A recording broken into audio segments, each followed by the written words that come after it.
नमस्कार, मी सुजाता. आज बऱ्याच दिवसांनी परत आपली भेट होती आहे. आजचा महत्त्वाचा मुद्दा आहे पाणी.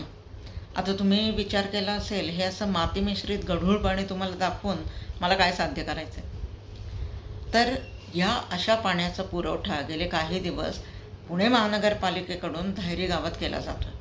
अर्थात हा विषय फक्त धायरीपुरता मर्यादित नाही. ज्या ज्या ठिकाणी, पुणे असू दे महाराष्ट्र असू दे, ज्या ज्या ठिकाणी हे असं गढूळ पाणी प्रशासनाकडून जर का नागरिकांसाठी प्रोव्हाइड केलं जात असेल तर किती मोठा आरोग्याचा प्रश्न उभा राहू शकतो याची प्रशासनाला कल्पना आहे का? गेली काही वर्षापासून म्हणजे कोविडमध्ये जे मुख्यमंत्री होते श्री उद्धव ठाकरे, त्यांनी एक स्लोगन तयार केलं होतं, तुमचं कुटुंब तुमची जबाबदारी. तोच कित्ता पुढची प्रशासन किंवा पुढचं सरकार गिरवतं आहे का काय असं वाटायला लागले. म्हणजे आम्ही गढूळ पाणी देणार, ते तुम्ही गाळून प्या, उकळून प्या, तुरटी फिरवून प्या, तुमचं आयुष्य तुमची जबाबदारी, असं केल्यासारखं झालं आहे ते. वास्तविक पाणी हा सर्वसामान्य नागरिकांच्या आयुष्याशीच निगडीत असलेला प्रश्न नाही आहे, तर मूलभूत जीवनाशी निगडीत असलेला घटक असताना प्रशासनाला त्याचं गांभीर्य नाही आहे का, हा प्रश्न मनात येतो. मुद्दा असा आहे की तुम्ही जेव्हा सांगता की पाणी उकळून प्या किंवा तुरटी फिरवून प्या किंवा गाळून प्या, काही जे उपाय तुम्ही जे सांगता ते नागरिक करतच असतात, पण ते आपापल्या घरांमध्ये. ज्या विभागात हा असा पुरवठा होतो आहे तिथे शाळा असतात, हॉस्पिटल्स असतात, काही ऑफिसेस असतात, सगळ्या ठिकाणीच या तरतुदी करणं शक्य होईलच असं नाही.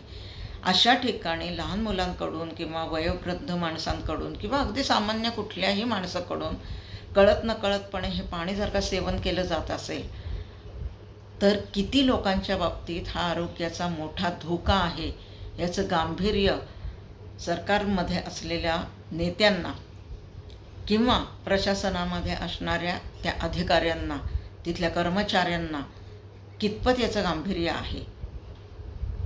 सध्या बहुचर्चित असलेलं व्यक्तिमत्व म्हणजे सरकारी अधिकारी श्रीयुत तुकाराम मुंढे. अन्न भेसळ किंवा खाद्यपदार्थांची एक्सपायरी डेट झाल्यानंतरसुद्धा जर का एखादे खाद्यपदार्थ दुकानांमध्ये किंवा कुठे उपलब्ध करून दिले जात असतील विक्रीसाठी, तरी त्याच्या विरोधात ठोस कारवाई करणारे आणि तत्परतेने करणारे अधिकारी म्हणून मुंडेसाहेब आपल्याला सगळ्यांना परिचित आहेत. मग आज या व्हिडिओद्वारे मला त्यांना एक प्रश्न विचारायचा आहे की अन्न आणि औषध प्रशासनामध्ये पाणी हा मूलभूत घटक येतो का? कारण जितकं भेसळयुक्त खाद्यपदार्थ किंवा एक्सपायरी डेट उलटून गेलेले खाद्यपदार्थ हे आरोग्याला जर का घातक असतील, तर हे असं माती मिश्रित गढूळ पाणीसुद्धा तेवढंच घातक आहे. मग जेव्हा तुम्ही धडाडीने पुढे येऊन ठोस कारवाई करता कुठल्याही खाजगी कंपन्यांवर, दुकानांवर, एखाद्या व्यक्तीवर, संस्थांवर, तर त्याच वेळेला हे गढूळ पाणी देणाऱ्या प्रशासनावर तुम्ही तेवढ्याच कडकपणे कारवाई करू शकाल का, हा आजचा मुद्दा आहे. हा व्हिडिओ जास्तीत जास्त लोकांनी प्रशासनापर्यंत पोचवावा हे एवढ्यासाठी मी कळकळीचं आवाहन करते की अजून पावसाळ्याचे 4 महिने बाकी आहेत. पावसाळ्याच्या सुरुवातीलाच जर का अशी पाण्याचा पुरवठा होत असेल तर मग पुढचे 4 महिने काय कंटिन्यूस असाच पुरवठा होणार आहे का?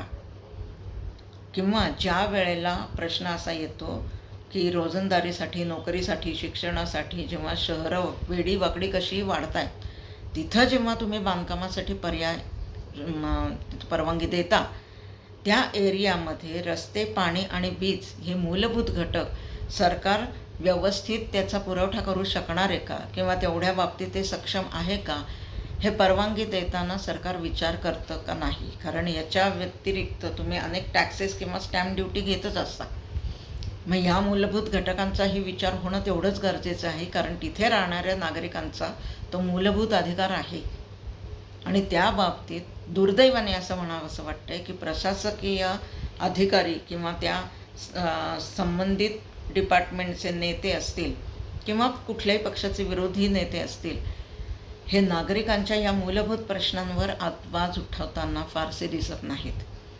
कुठेतरी न्यूजमध्ये एखादी बातमी झळकते, मग त्याच्यावर कुठेतरी हा उपाय सुचवला जातो, त्यांनी फक्त तुमची जबाबदारी संपणार नाही आहे.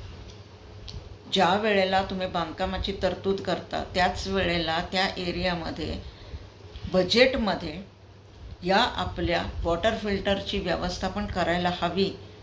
हे प्लॅनिंगसुद्धा प्रशासनाकडे नसतं का? कारण फिल्टर नाही आहे म्हणून तर हे असं पाणी नागरिकांना दिलं जाते आणि ते एखाद दुसऱ्या नागरिकाला नाही तर हजारो लाखो लोकांपर्यंत हे रोज असं जर का पाणी पोचत असेल आणि पुढचे 4 महिने पोचणार असेल तर मग हा विषय नक्कीच गांभीर्याने विचार करण्यासारखा आहे असं तुम्हाला वाटतं का? म्हणून ही कळकळीची विनंती आहे की प्रशासनाकडे आणि विशेषतः मुख्यमंत्री श्री देवेंद्रजी फडणवीस यांना एक नम्र विनंती आहे की कृपया तातडीने या प्रश्नाकडे लक्ष देऊन ठोस कारवाई करणं गरजेचं आहे. फिल्टर जितक्या लवकर बसवाल तितक्या लोकांचं आरोग्य सुरक्षित राहणार आहे. शिवाय नागरिकांना ही विनंती आहे की जास्तीत जास्त लोकांनी प्रशासनाकडे हा व्हिडिओ पोचवावा जेणेकरून लवकरात लवकर ज्या कुठल्या एरियात, इथं फक्त धायरीचा प्रश्न नाही आहे किंवा पुण्याचाही प्रश्न नाही आहे, ज्या कुठल्या विभागात हे असं गढूळ पाणी पोचतंय, पुरवठा केलं जाते वेगवेगळ्या प्रशासन संस्थाकडून, पुणे महानगरपालिका असेल किंवा दुसरी कुठली, तर त्यांच्याकडे योग्य ती कारवाई ताबडतोब करून स्वच्छ पाणी पुरवठा लवकरात लवकर सुरू करण्यात यावा ही या व्हिडिओद्वारे माझी कळकळीची विनंती आहे. आणि प्रशासन आणि नागरिक सर्वांच्याकडून सहकार्याची अपेक्षा आहे की आपले प्रश्न आपण सरकारकडे योग्य वेळेत आणि तत्परतेने जर का मांडले तर त्याचं गांभीर्य सरकारलाही असेल का नाही हे त्यांच्या कारवाईतून आपल्यालाही स्पष्ट होईल. त्यामुळे सर्वांच्या सहकार्याची अपेक्षा आहे. नमस्कार.